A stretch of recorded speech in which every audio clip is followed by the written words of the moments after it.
Just come over here. Okay, I'll come over and see you. Take your seats. I want to just welcome you all to this event, and we'll get organized. I'm not going to either chair or moderate, or I'm going to be in the audience. You want me to use the microphone? So I want to welcome you here to this. This is one of the first public events of the Labor SASE. SASE stands for Student Alumni Association of Empire State College. There is a SASE group at every center of Empire State College. At the Labor Center, the Labor SASE was organized last year in the wake of the events in Wisconsin and Madison, and has been working since then in various ways, and much of which we discussed tonight. So I'm just here to welcome you, the audience, and anyone in the web audience, either now or later. My name is Mike Merrill. I'm the Dean of the Harry Van Arsdale Center for Labor Studies, and we're quite proud and happy to be able to host this event in the third floor multipurpose room here at 325 Hudson Street in New York City. Now I'm going to turn the event over to the president of the SASE, Danny Carrera, who's going to introduce the panel and the rest of the discussion. So I'm just here to make it official. The guy with the suit and tie, yes. This is and we're glad to have you here. Danny?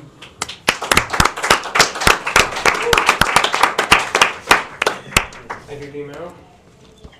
I am the president of SASE. Us and the team have worked really hard to bring you together this panel. We have Cesar. He is one of the original organizers of Occupy Wall Street. Cesar he's been involved with Occupy Wall Street, including the preparatory months leading to the occupation of Liberty Plaza.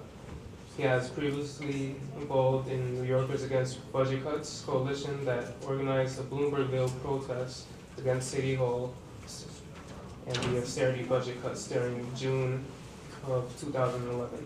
He is a biology professor at CUNY. He will be our first speaker, and I'll just hand it over to him. Thank you. Thank you very much, Danny, and thank you everybody for coming.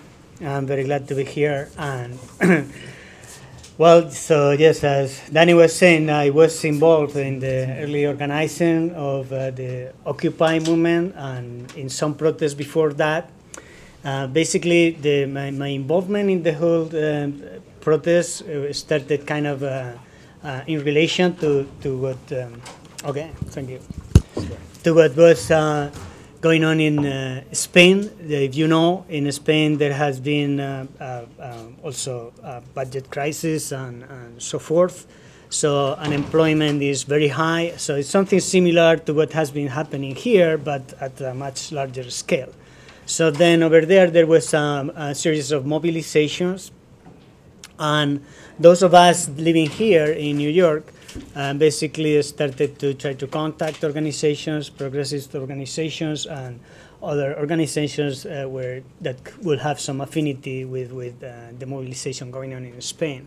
So that's when I joined New Yorkers Against Budget Cuts, which was basically a group that was basically opposing austerity measures on City Hall, which we considered, which is basically passing the bill of major fraud that has happened in the financial system that should be paid by the financial system, and the bill is being passed to the people. So we see as austerities of this passing the bill to the people. So then we opposed that. That was the Bloombergville mobilization locally. And then from there, those organizations, which were organizations from the left, community organizations, and and individuals like myself who do not belong to any particular organization, who just working and try to just oppose what was going on. So that was the early organizing. And then we started to propagate and try to get together with this, at Buster's call, some mobilization in Lower Manhattan. And eventually it did catch. So you probably know about the details about what has happened there. And you have read on the press.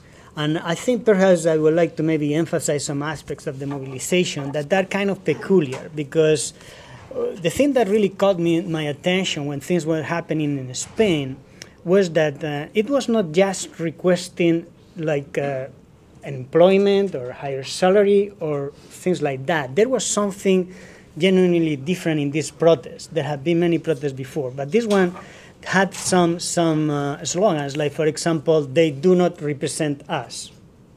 So that's something very important going on in these later mobilizations, where there is an skepticism against the political class who has become to represent the elite.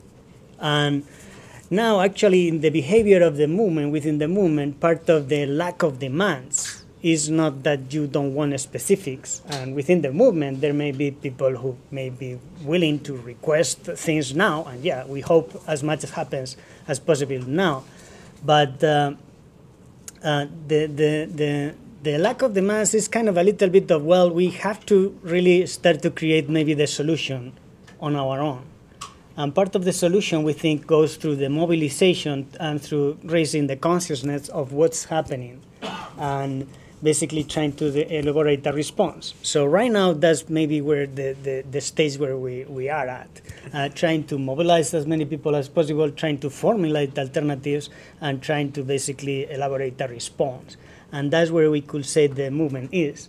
It has some connotations, some international connotations. So there is kind of a, links between different countries. So there are similar mobilizations have been happening in Europe. You may say that in Iceland, although they mobilized early on, they are a small country, but actually I have to say they have achieved quite a bit in terms of pushing back the basically what you could call the financial fraud, in terms that they are now basically going after those who have caused the fraud. So I don't know. That could be some sort of startup introduction, and perhaps going later to questions, or I don't know how you want to go for the format. But that will be, in general, what's happening. And maybe there are many questions about how the movement. It has also this very openness in terms of not having been defined, because it has been basically, not that the people involved there has no ideas. Actually, there are many different ideas in a cocktail over there, but basically is not unified. And the call is to anybody try to promote with their own strategy, which could be quite diverse, some solutions to what is happening, to the deterioration of the public space, which was actually one just to, and is quite broad, like the subjects touched are very broad, from civil rights aspects to freedom of speech, basically, freedom of assembly. That has been one thing put forward by the movement from day one. Like, perhaps you don't know, but you cannot assemble with a political connotation if you have more than 25 people, things like that. You need permits. So we want to open those spaces. And then I'm saying maybe every now and then but always in this kind of movement, I'm basically speaking for myself all the time. So I'm not representative of nobody there. So whichever I say is just what I think. So that will be my interest. Thank you very much, Caesar. Okay. I will now turn the discussion over to Sue Waters. Sue Waters has expertise in banking, and she will she'll show us a presentation about the financial structure.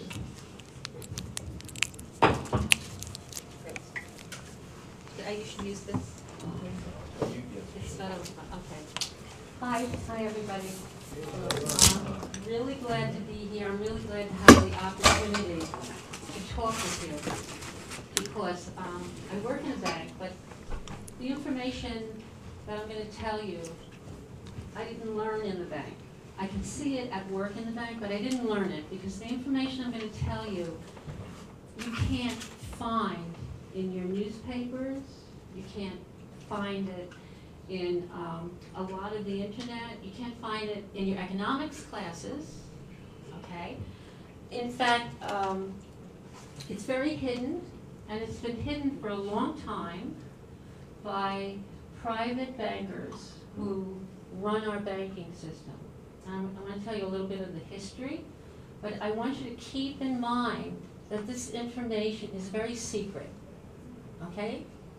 The people who make the decisions about jobs and the economy have very secret power, and they don't want you to know about it. I'm going to tell it to you. The more people that know about it, the more we can have people think about solutions to it, okay? I want to start off by just saying, how many people in the audience have checking accounts? Is all the money in your checking accounts your money? It better be, right? That money better be your money. You work hard for it, right? Okay, but keep that in mind, okay? How many of you have credit cards? Okay, I hope all of you know about interest on a credit card to protect yourself, okay? How many of you have student loans? Okay. So you have deposits in your checking account, that's your money, and you have some debt that you owe to other people, okay? I'm going to show you where all that comes from, okay? Money is like the blood in our body. If we don't have money, we don't have an economy. We can't exchange things. We can't value things, right? Money is very, very important. It's not taught in schools. They don't teach you what money is, okay? Because the private bankers who control the economy, they have a sleight of hand. They don't want you to know how they create the money, okay? And it's important for us all to know because we work very hard for it. So money is this thing that is necessary for all of us to have jobs, for all of the economy to work. Okay, so Having technical difficulties. oh no, it's the first time I'm using PowerPoint. This is what I was dreading. I mean, I could do without PowerPoint, but be more effective.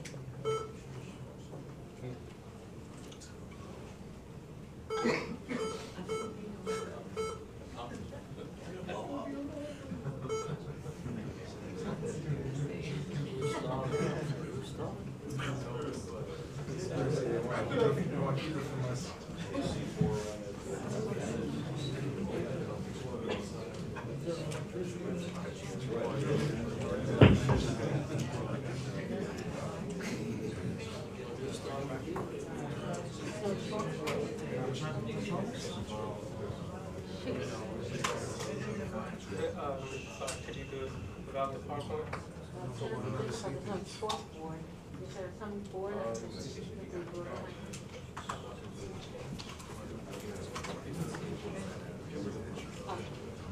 Okay, well. Got a flip chart. Sorry about this. And I work in technology. Yeah. But I work with large mainframe computers. I don't usually work with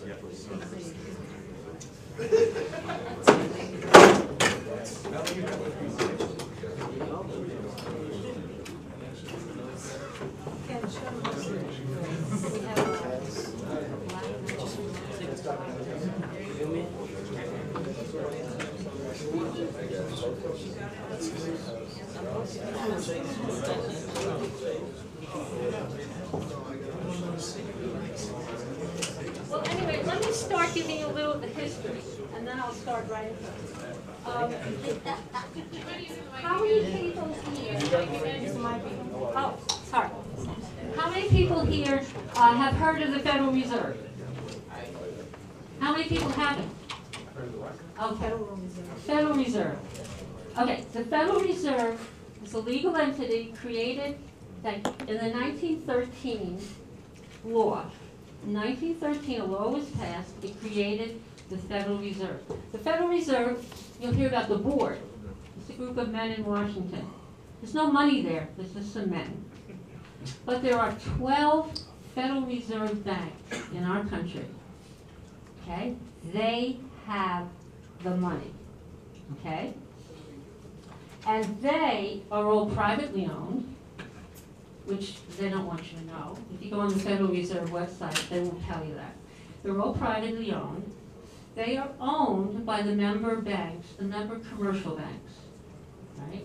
And the big one is the New York Federal Reserve Bank, okay, in New York, right down here, a block from Occupy Wall Street, okay? And that one is the only one that our U.S. government in Washington can go to for money. It's all in the 1913 law. So it has a very special place. It has most of the assets of all of the Federal Reserve banks. And it has the commercial banks that own the New York Fed. They are the biggest multinational banks in the world. Bank of America, Citibank, Goldman Sachs, you name them. If you name a big bank, they are in New York and they own part of the New York Federal Reserve Bank.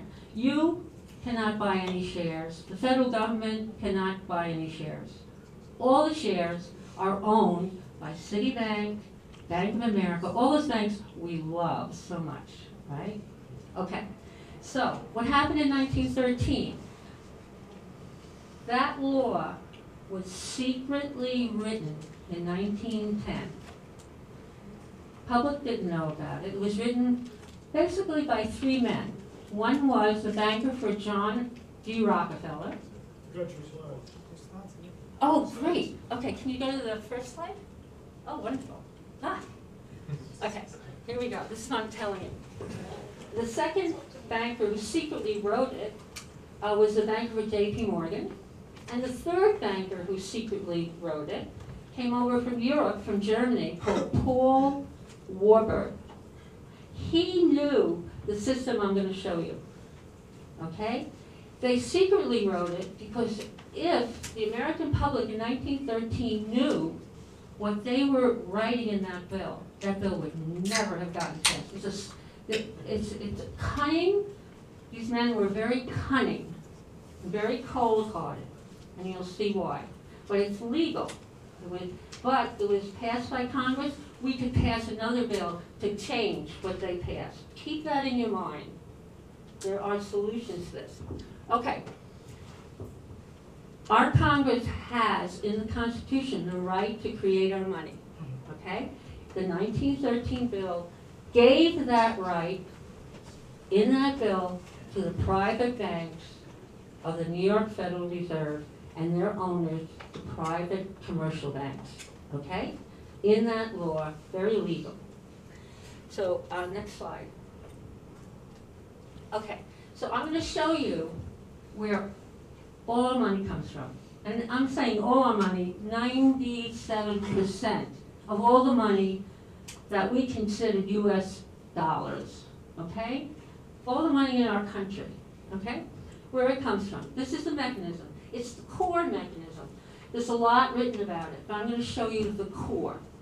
And remember, keep it in your minds, the men who created this in 1913, they knew exactly what they were doing, okay?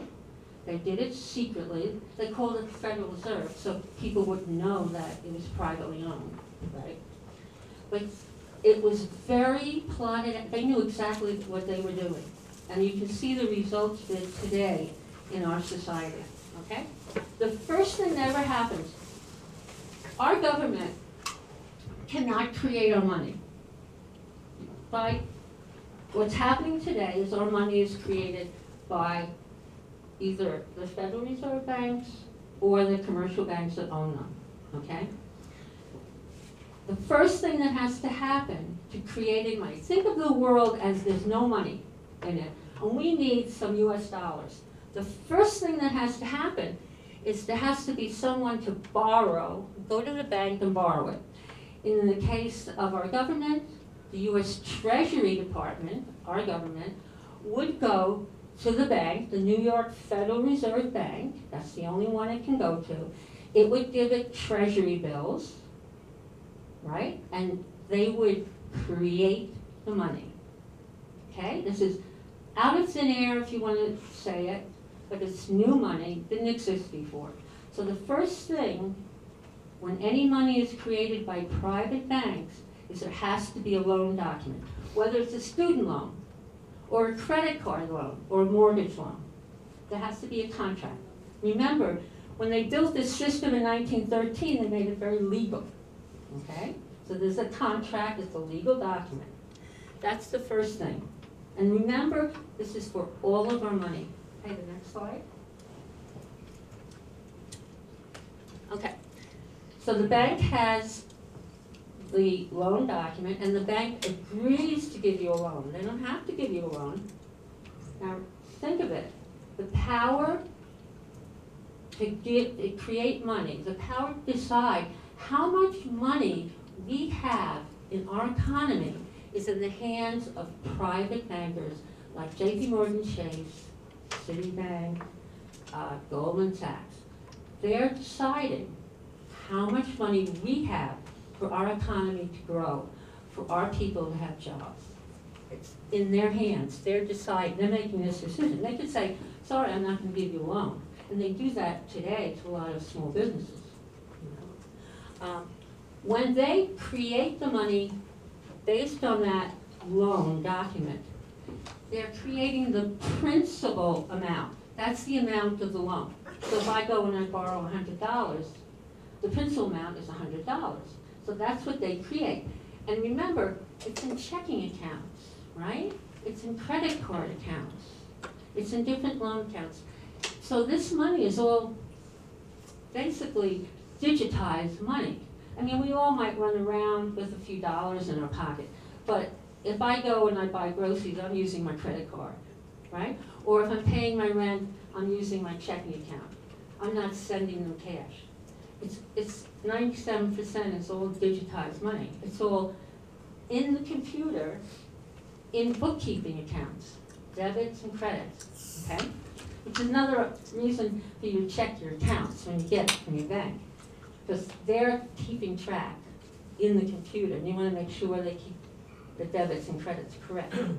So remember, they're only creating the principal. So here comes the principal. The borrower spends it into the money supply. So now there's money in the money supply. Next one. Okay, and then the borrower's going to repay his loan, right? He's got a job, right? Gets paid. He's going to repay the principal. Next slide, please. He's repaying it, okay? It's coming out of the money supply, the $100, say. Next one, David. Oh, he's repaid it. It doesn't exist anymore. It's gone off the books of the bank, right? So if all of you paid off all your loans, that money would go out of existence. This is a sleight of hand they built into this bill in 1913, okay? So they create the loan, there's the money to be used. You pay off the loan, the money's gone. If the banks decide, today we are not giving any more loans. Think of this. Today we are not giving any more loans. Every day as people pay off the existing loans, the money supply is going further and further down. What does that mean for you? It means people are going to be laid off. Right? There's not enough money for the economic activity. You're going to lose your jobs. Who's making that decision? Private bankers. Okay? And you can find some sources that will point you to congressional committees that investigated what did the 12 Federal Reserve banks do in 1928, before the crash of 1929. And you will find that they decided to stop giving loans. So you stop giving loans, right? The money supply shrinks. Okay, next one. Very interesting. This whole process we've been talking about, they never created the money for the interest. What's that about?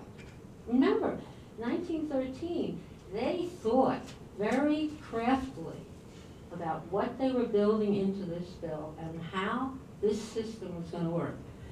They never created the money for the interest.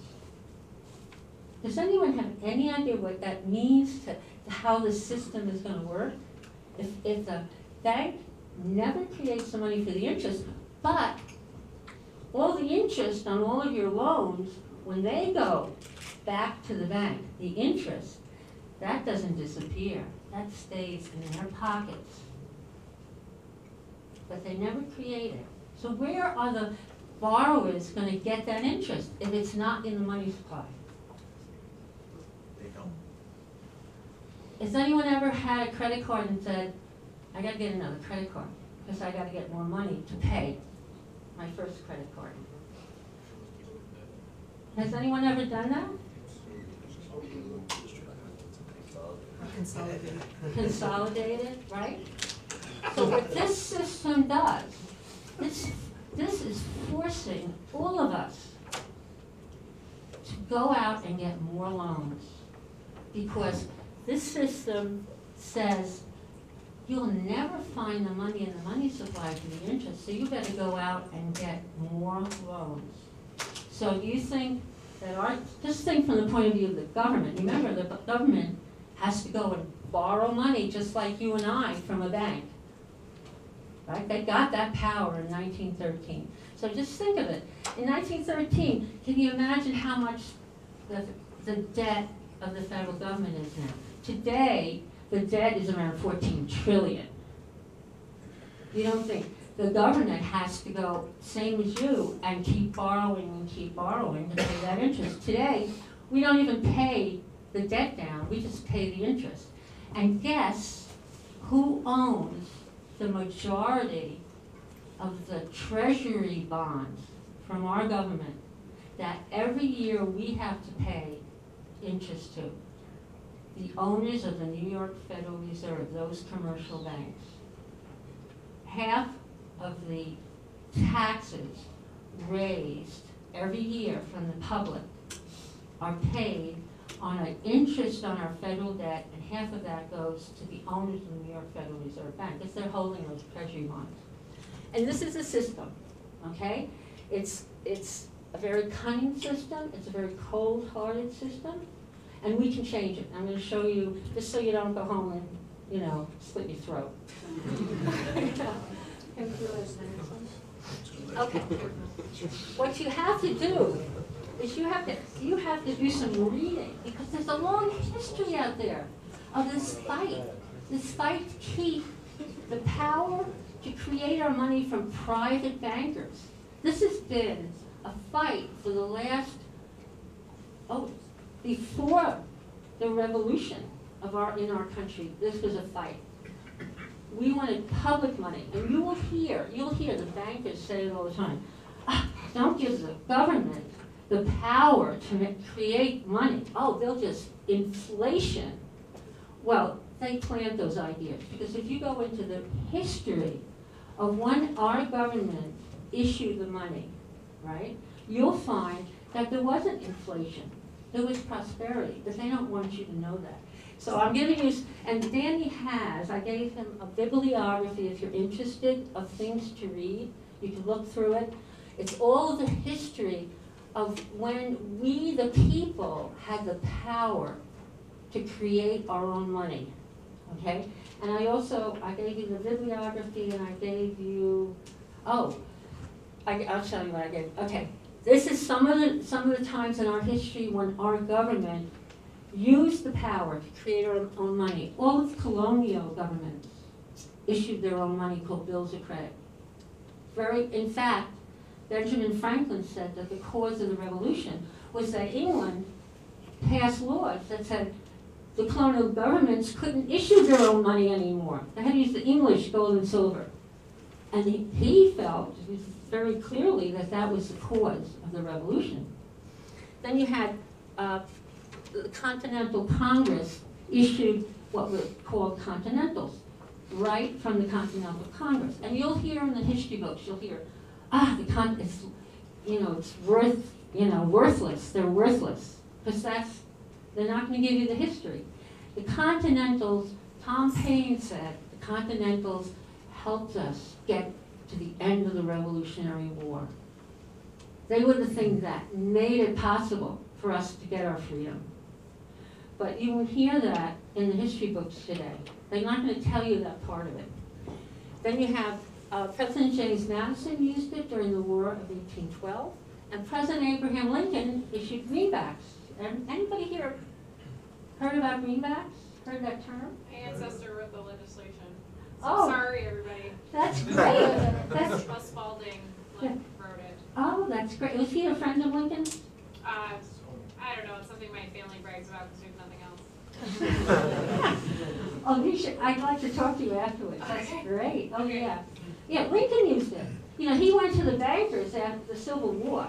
The Civil War started, and he didn't have any money. There was no money in the treasury. He went to the bankers in New York. They said, oh, yeah, we'll give you loans. 24%, 36%. He got mad. 2 minutes? Okay, he got mad. He left, right? He had a friend that he got in touch with who knew about constitutional right to issue money, who knew about colonial money, and he said, well, you have the right to issue it. So he issued the greenbacks that paid for the Civil War, right? And the bankers, boy, they didn't like that. I'll tell you, there's plenty of history about that. The labor movement has a long history. There was a consciousness in the labor movement in the 1800s of the most important power that our government has is to create our own money. And they fought for it with the Greenback Party, the Farmers Alliance, the Populist Party, Coxey's Army. You can look into that. Today, Dennis Kucinich put a bill into the House of Representatives that's there now, HR 2990. It's been supported by various unions, some teachers' union, a union in Chicago, and Danny has a handout if you're interested. The words of the union support for this bill are incredible. Just the words of real working class Americans who get the idea about we have to take back from the private bankers this power to create our own money, because they controlling us, our jobs, and our economy.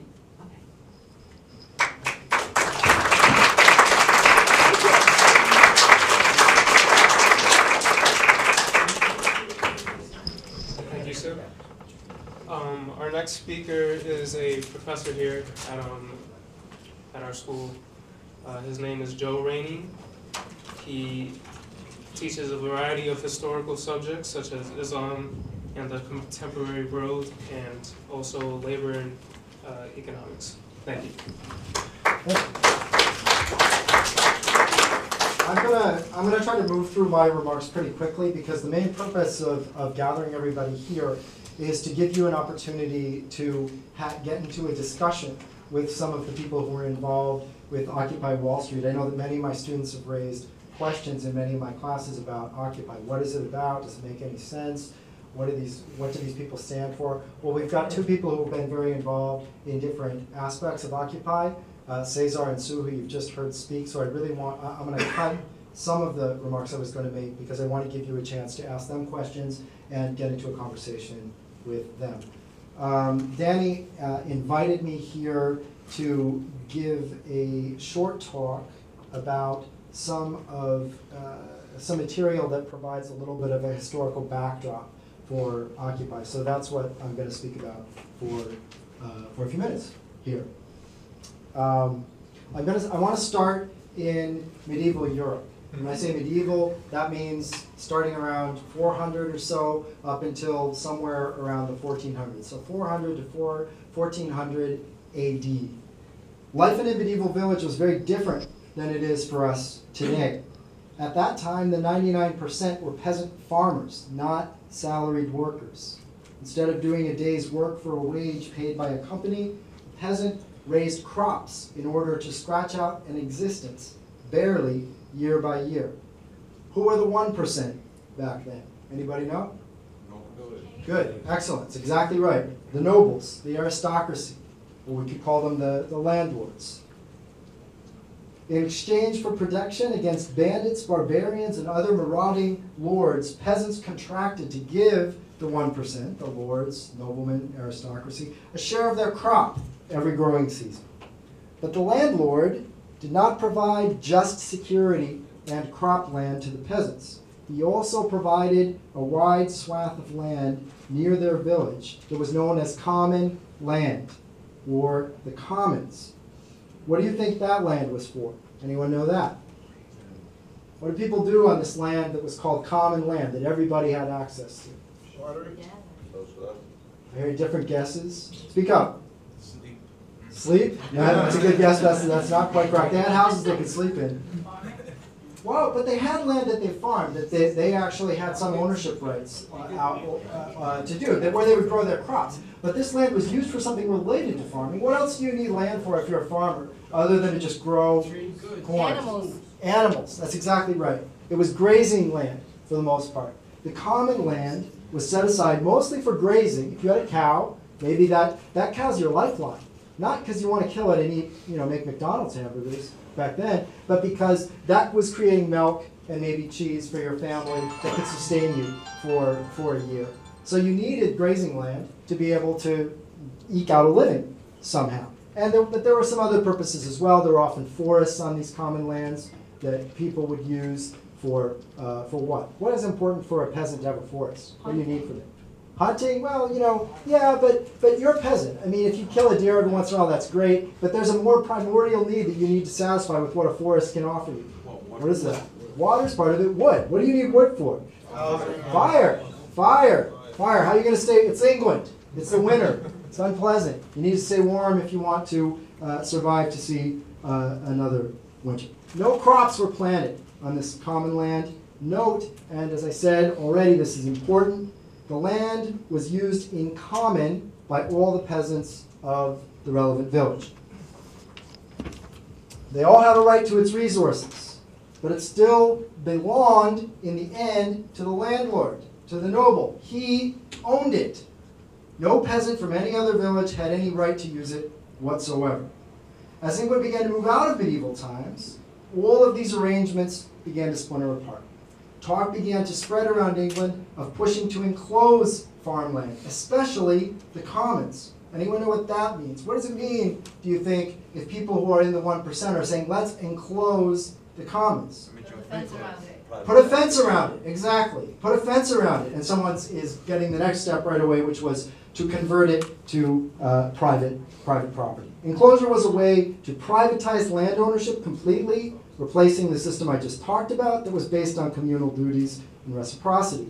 Lords start building fences around their commons and start selling or renting the land to the highest bidder. Once the fence went up, all the community rights that peasants had to use such land in common vanished. Peasants fought hard to defend their common land, but in the 1500s and 1600s, riots, rebellions, and revolutions were defeated again and again. By the late 1640s, powerful landlords, the 1% again, dominated Parliament and raised a peasant army, an army of the 99% peasants, to overthrow the king and take over his political power. Everybody was shocked when the peasant army won. Once the battle was over, the king was executed. The victorious nobility disbanded their army and told their peasants to go home to their lives with no rights, few liberties, and their land being enclosed away from them left and right. Furious laborers refused.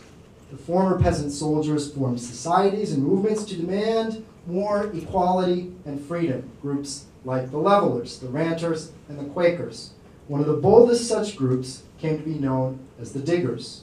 On Sunday, April 1st, 1649, exactly 363 years ago on Sunday, yesterday, Gerard Winstanley led a ragtag group of penniless men and women to claim the common land of St. George's Hill. The land was common, they argued, and as starving commoners, they had a Christian right to form a community there, build homes, and live together, and plant crops and raise them. All were welcome, and all land, crops, and wealth would belong to the group as a whole. If it's possible to cue up the first image, there's a woodcut of that. I don't know if it works. It's out for the moment. If it works, if it comes back to life, go for it. Reaction from their peers to this project was immediate. Like wildfire, the movement spread.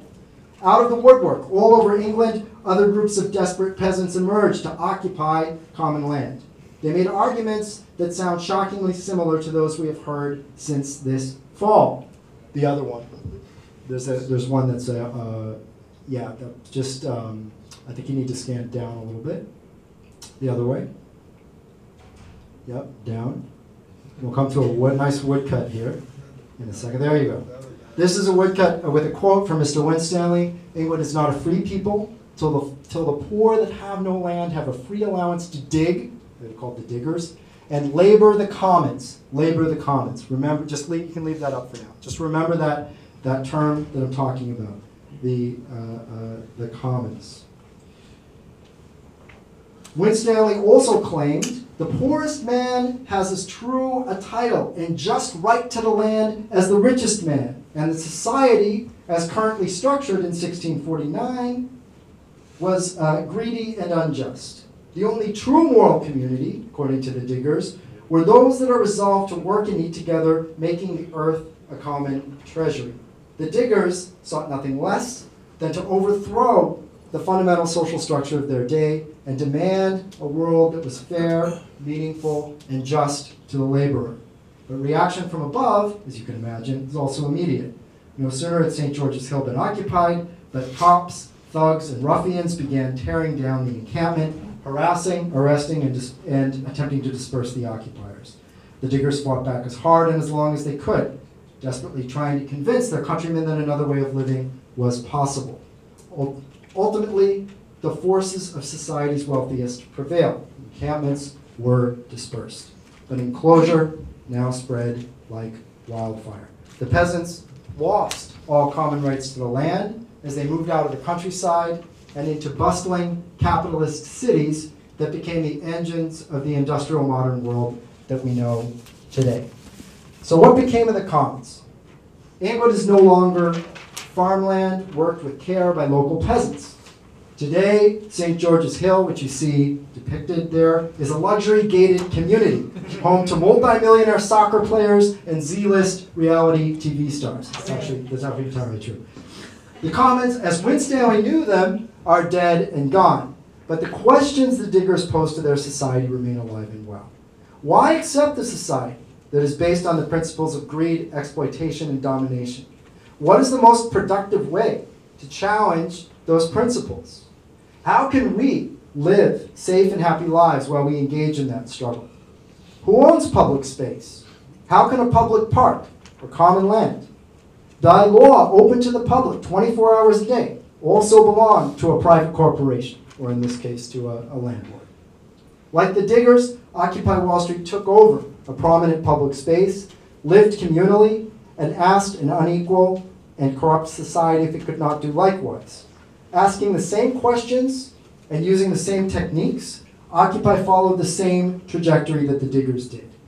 Initial success, followed by mounting attacks by the forces of order until the community was dissolved by force. I want to close with one final question. What can the labor movement learn from Occupy? And what can Occupy learn from the labor movement? Each struggle is important, but they are qualitatively different. They ask different types of questions and seek different types of solutions. The labor movement, as you're all aware, negotiates more of a fair shake for the worker within the parameters of the system as we live it today. But Occupy Wall Street, like the diggers before them, challenges the system itself. Such movements demand that the system be reconstructed on the basis of fairness, equality, and human liberty. Labor moderates Occupy-style movements. It keeps them grounded in reality. Occupy-style movements pull labor out of the day-to-day and ask all of us, what can we do to make a world that is predicated on fairness, justice, hope, and respect, instead of a world that grinds away every day to destroy these qualities without mercy? Listen to your union brothers and sisters, treat them with dignity and respect, fight hard to preserve and defend all that the union has achieved and become. But keep an open mind about Occupy. Think critically, inform yourself, read, learn, and live. Take advantage of this event to join the conversation with the two Occupy figures and the union shop steward up here. Ask questions, raise challenges and concerns within the community of mind and spirit to rebuild it. Thank you.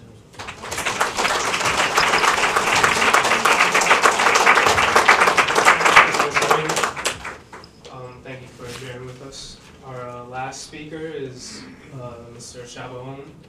Oh, just one. Can you put that? Can that come up again? Or is that off? Never mind. We'll come back to it. Okay. Shaba Om is a shop steward with the Laborers Union Local 79. He is an ex-Black Panther, and he has also helped unionize and organize the local Union 79. Shaba Om.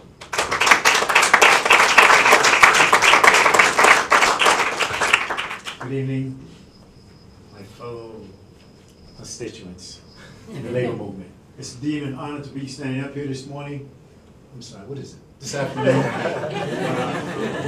I just came from work.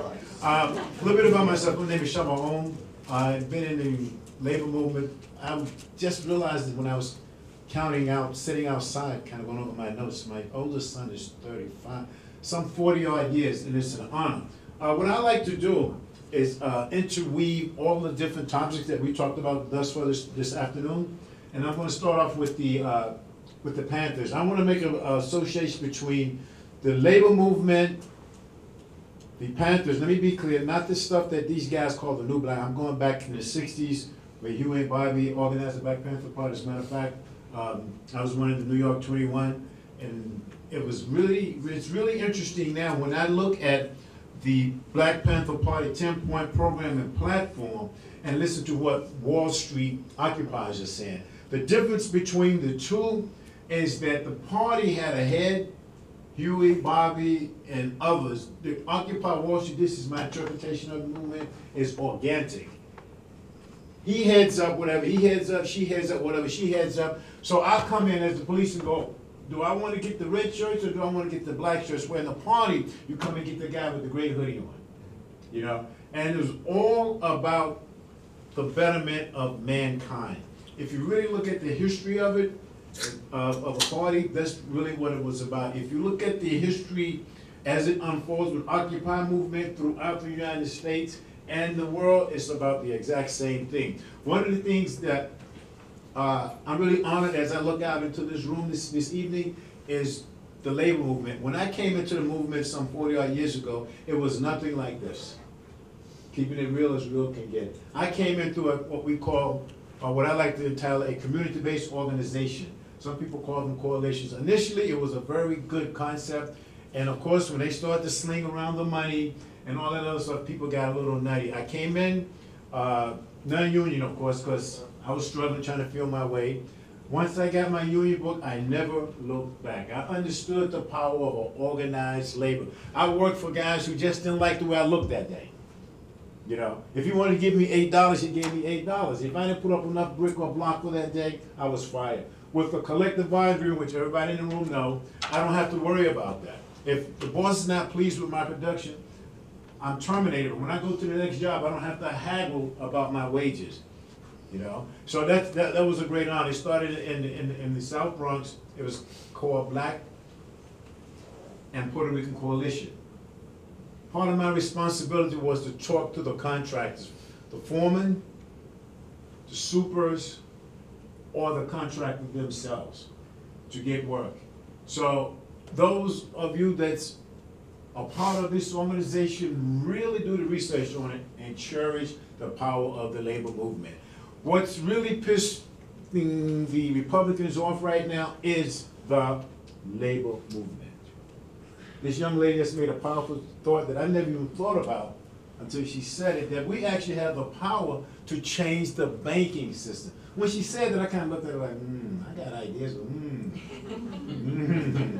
But, you know what? It's factual. Look at the recall. Look at the recall. Look at the recall. So it's a very powerful thing. One of the reasons I admire being a labor shop steward is for a number of reasons. When I'm really being fair about my responsibility, I have to represent the company and I have to represent the union. So it's a ginger balance between the two. You have to know, my stance, I like this song by, I don't remember, he's a country western singer called, you gotta know when to hold them, when to fold them, and when to walk away. Who sung that song? Kenny Rogers. Kenny Rogers. I love that song. Because you can't smash all, and life is like that. You can't smash all the time. You understand what I'm saying? But you gotta know when to hold them, when to fold them, and when to walk away. And that's kind of how I try to live my life, especially as a union shop steward.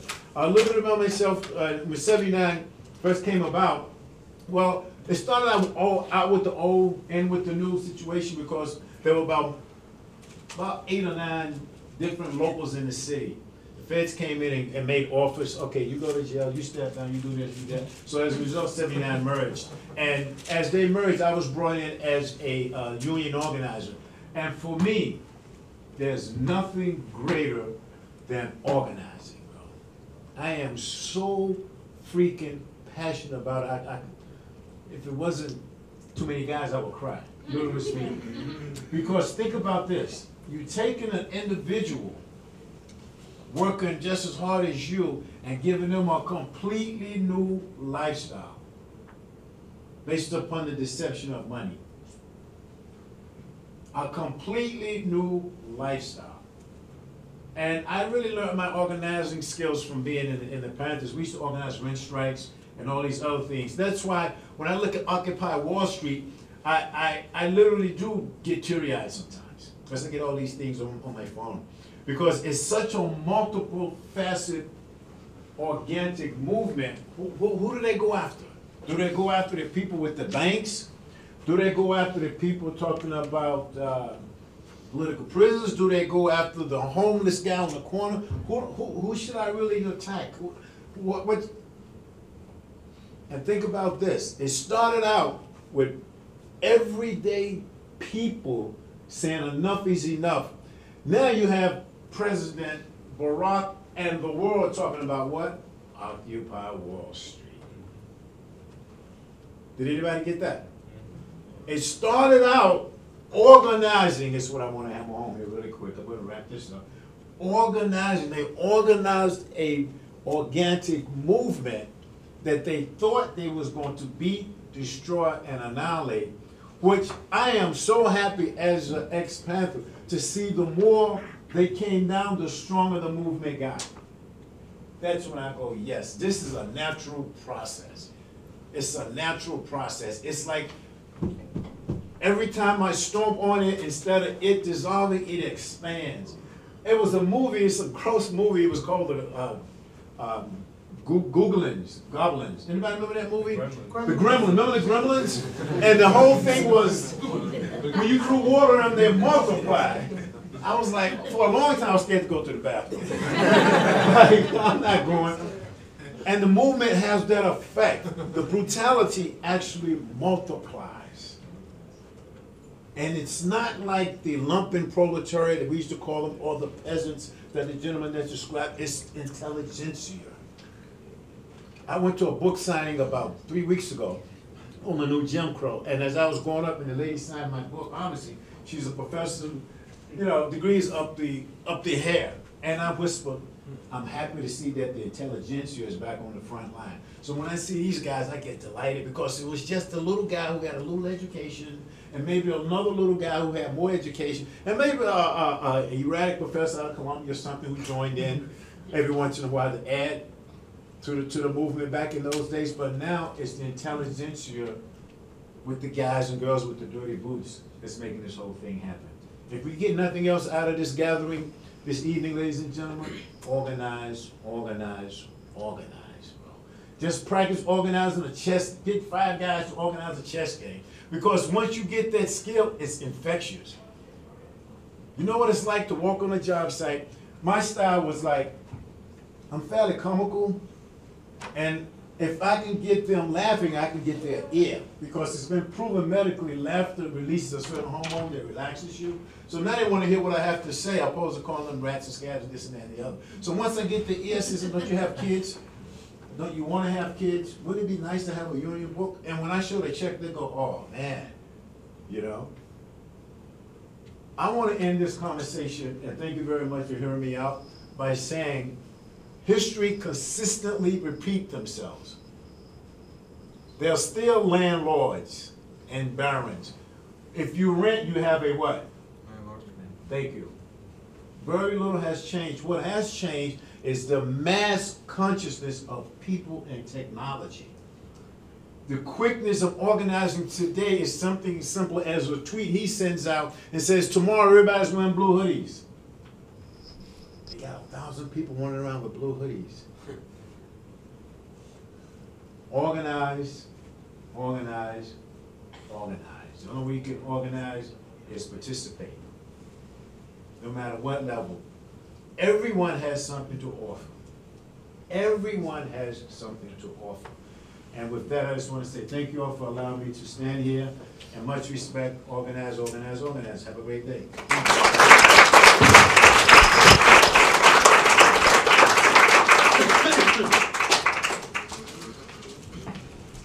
I would now like to open the panel for discussions so the speakers can have their seats. Does anyone have any questions for the speakers? Thank you, John. Thank you.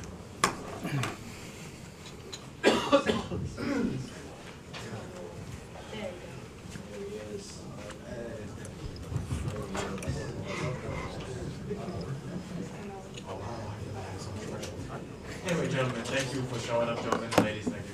And I just want to ask a question. Do you think a simple change, such as just what we teach kids in school now, as you said, we don't learn too much about history, about economics, about power of the people, about organizing, about citizenry.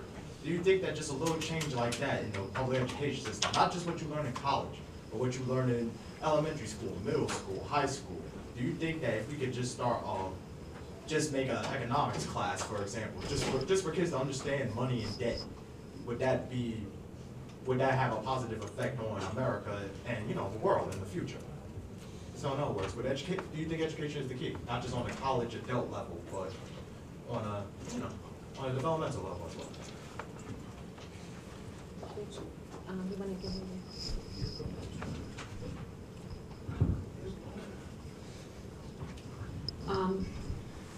yes, but let me qualify it.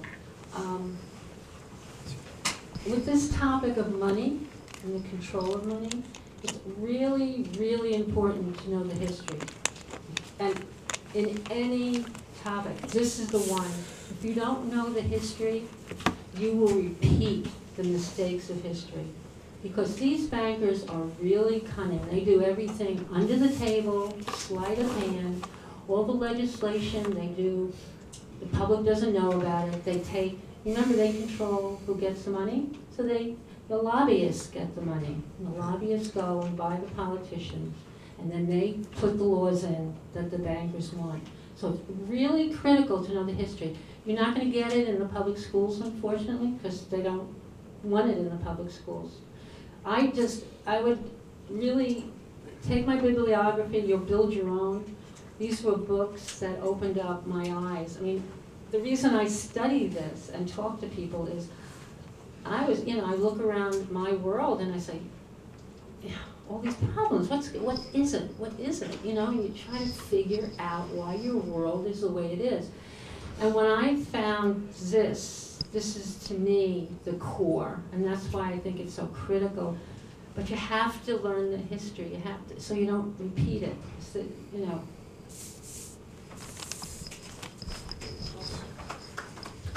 Anyone else?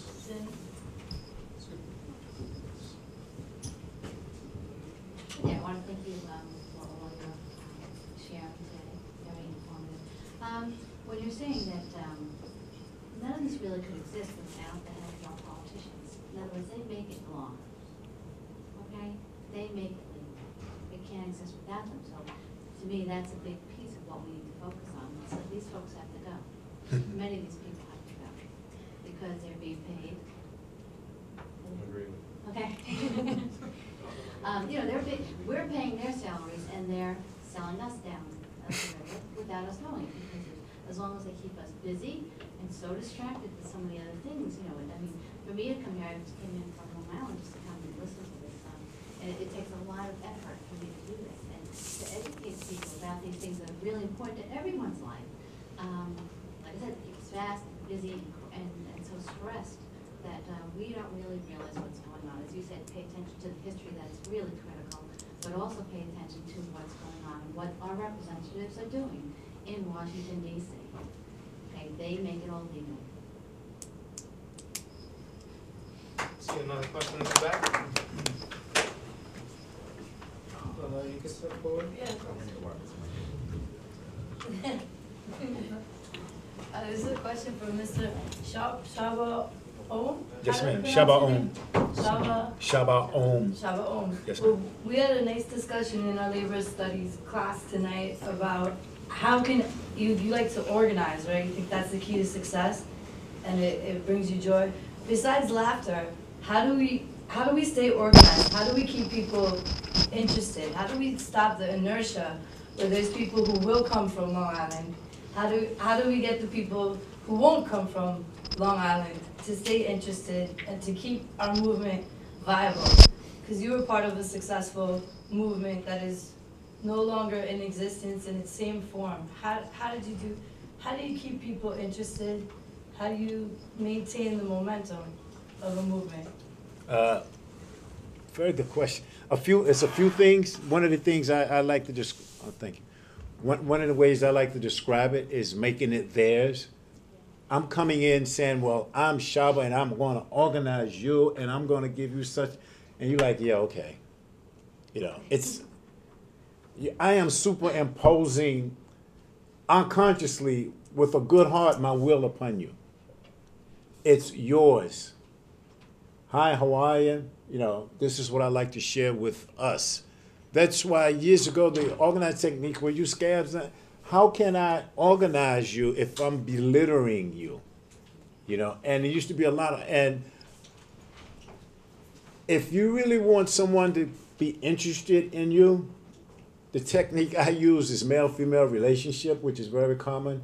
I'm out, be it a bar or a church, and I find her attractive.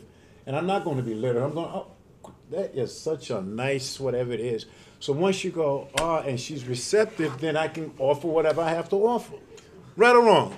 Yes, guys, help me out here. It's basic. It's basic. You want them to feel comfortable, number one. You want, number two, you don't want to superimpose your will on that person. If you're organizing them, it's us. Organization means a unit. It's one movement. And the last thing you want to offer is that authoritative, I know what's best for you, BS. Because once you do that, and you're right, I could make all this money, but you can't tell me what's best for me, you know. Once you don't allow yourself to be other than, but be about who they are about, then it's perfect. Not to get religious or anything, but Christ was masterful at that. Not once did he say, you lousy leopard, get away from me. He says, oh, my children, come unto me. You know? And the best way to organize it, to try to simplistically state it, is identify with that person that you want to become a part of. Not to superimpose your will on them. And the most important thing is to tell the truth, man. Because people can see right through BS. They can see right through it. They can see right. They're already hurting. And you're going to come with this camouflage. We get enough of that through advertisement. I thought as a kid, if I got a nice car, I'm going to get beautiful girls, man. That's how my mindset was. You look at the magazines, you're going to have all these fantastic things. Some of it developed, some of it didn't. But they were lying. So you don't want to lie. Don't superimpose your will, and don't lie to the people, and be genuine. Thank you.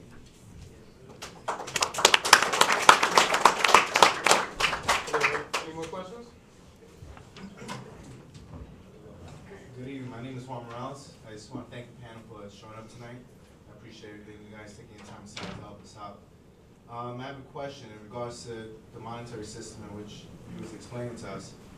To me, it seems as if the only way it exists and works is a perpetual debt that needs to keep going around. Now, how is it that you beat a system in which we actually all involve ourselves in order to survive this monetary system? And society is structured itself this way. So how is it that you actually reorganize that type of system to make it work for us?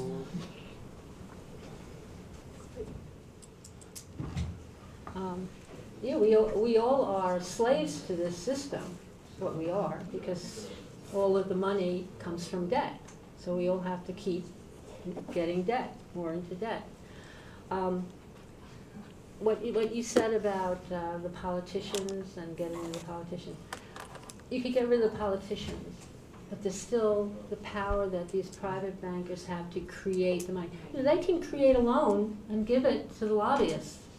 I mean, they have that power. So it's the money that is controlling everything. So you have to get first to the core of the system. And this is education. The union, I'll give you the name of the union, that is supporting Dennis Kucinich's bill. Dennis Kucinich put that bill into the House of Representatives. He didn't think it was going to pass. I mean, with all the money that's supporting the bankers. But he wanted it as a tool of education for the American public. And he tries, in the bill is very readable, he tries to give you some of the history. This history is kept from us. They don't want us to know that our colonies issued their own money and had prosperity. They don't want us to know that. Okay, so this union, it's the Local 126 of the International Association of Machinists and Aerospace Workers in Hinsdale, Illinois. Resolution to support H.R. 2990. Whereas we as a society have been myopically focused on quick profits and quick fixes without any attempt to examine the very base of our economic foundations, which is what I'm talking about today. Whereas the American workers have lost track of the very foundation of the workers' role in wealth creation in our economy. Whereas the very foundations of wealth creation is the labor of American workers. Whereas the Federal Reserve System is run by a private banking cartel, which is not part of the U.S. government or accountable to the citizens of this great country. Whereas the U.S. economy has been negatively and severely impacted by the Federal Reserve by its structural design, which is what I showed you, forcing the national debt and inflation to grow continuously and unnecessarily. Where our money is created and loaned into existence by the Federal Reserve and also through what they call fractional reserve banking, which is the next level up from this, right? Where they can create even more money. I mean, you should read this. This is the consciousness that should be in the labor movement. It should be in everybody. The American people should have access to this information. That, to me, that's what we have to do first, to get that consciousness, you know. And if, you know, I'm willing to go and talk to any labor groups, any civic groups. I've talked to a lot of civic groups, any labor groups. You know, this affects everybody. I mean, this is what we all are spending our time getting, is the money. And it's not in our control. Is banking with, oh, I'm sorry. Dennis Kucinich's bill, what exactly does that mean? What is it? What does it do? Yeah. Oh, okay. It does three things. There's three things.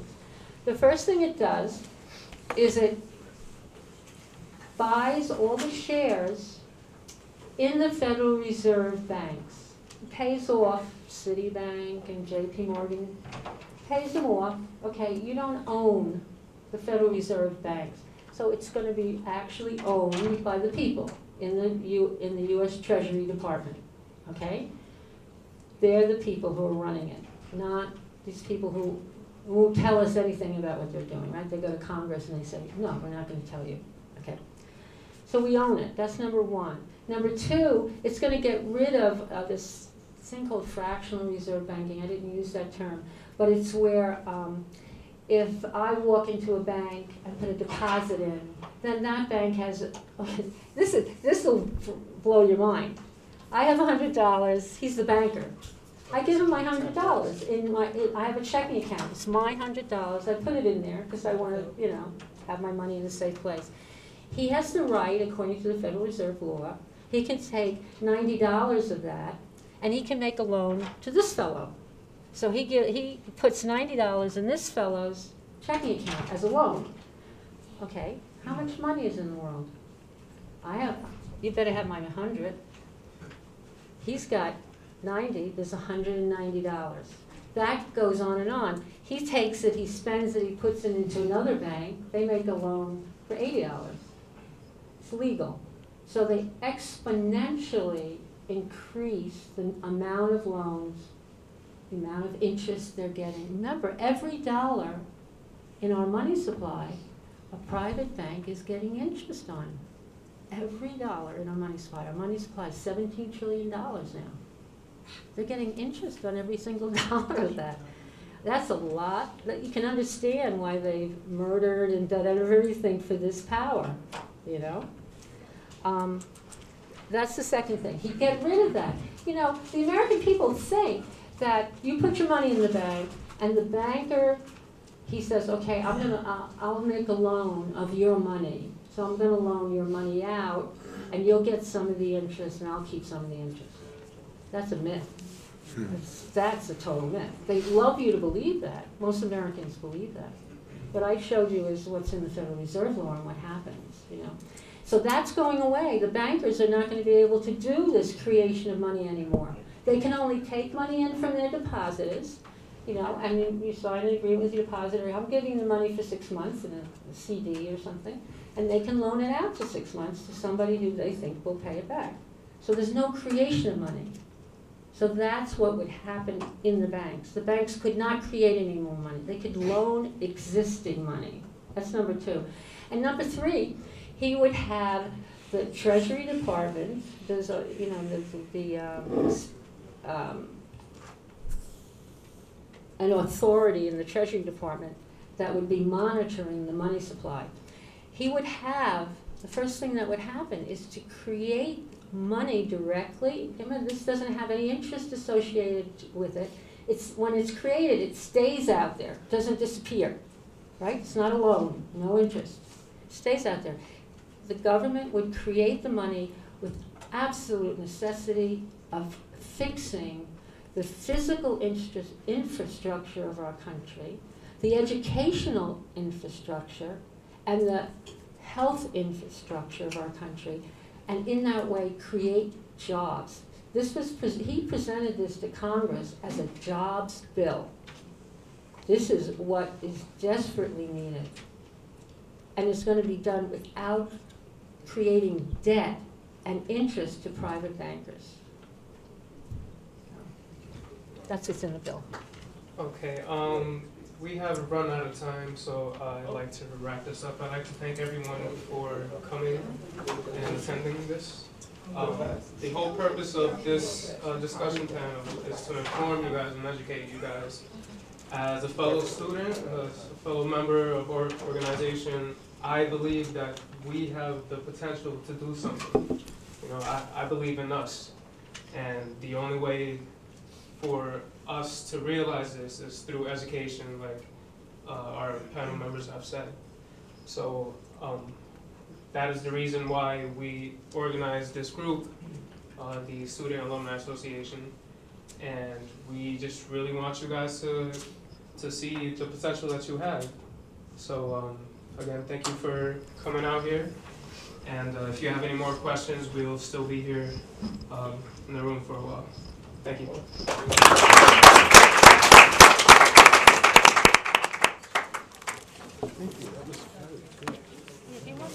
Thanks, man. I made it here fast.